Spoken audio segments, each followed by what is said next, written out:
Were raised during the first public hearings into the possible review of Section 25 of the Constitution, which allows the state to expropriate land without compensation. The Joint Constitutional Review Committee kicked off its 6 weeks long hearings in Springbok in the Northern Cape, a province where, according to the Land Audit Report, white people own 69% of the land in the area. And for more on this, we now cross to our reporter Keith Sayster.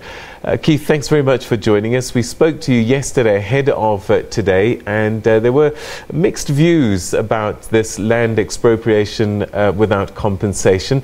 How did the hearings go today, and what kind of sentiments came through? Good afternoon to you, Peter. Yes, indeed, the hearings went very well, and there was a lot of heated sentiments coming through. People aired their views, and a lot of people came from, as I said yesterday, expected to come from many towns around Springbok, Komaggas, Steenkop, Port Nolloth, some people from Goodhouse next to the Orange River.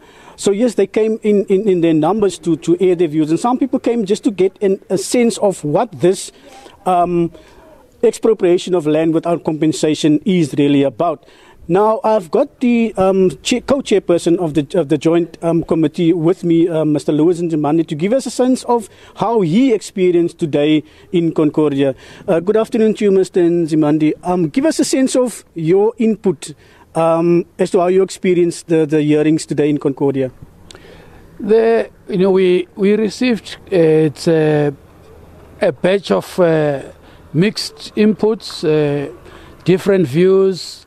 Some of them, as you say, quite heated, and I think that the concerns were well expressed for those that are against the expropriation of land and for those that are supporting the expropriation of land, which, it varies from those who are worried about property rights and landlessness, and those who want access to land, and even those that went beyond the ambits and the framework of the mandate of the committee, really concerned about the slow progress on the land reform itself.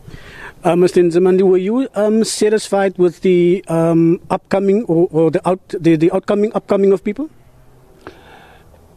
Repeat again. Were you satisfied with how many people actually attended the hearings? Actually, we met the target and beyond the target, because we scheduled these public hearings at least to target 350 people, and the hall in our assessment was full, and there were people that were at the gate that felt now that the hall was in excess that they returned. So what is going to be the next move with this input and submission that you've heard from a very sort of interesting part of South Africa?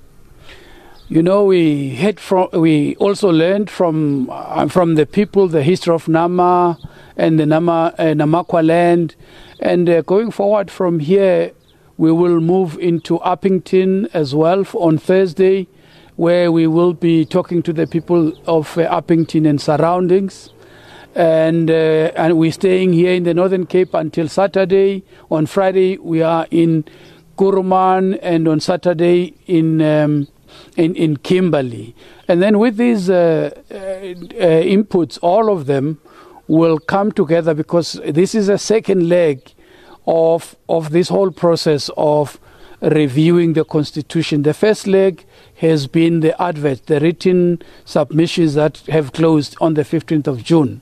So in August, from the second week of August, we will then put together what we've noted and received as views from the oral presentations, and combine and merge them and weigh them together with the written submissions that we will have received and that have already closed in on the 15th of June.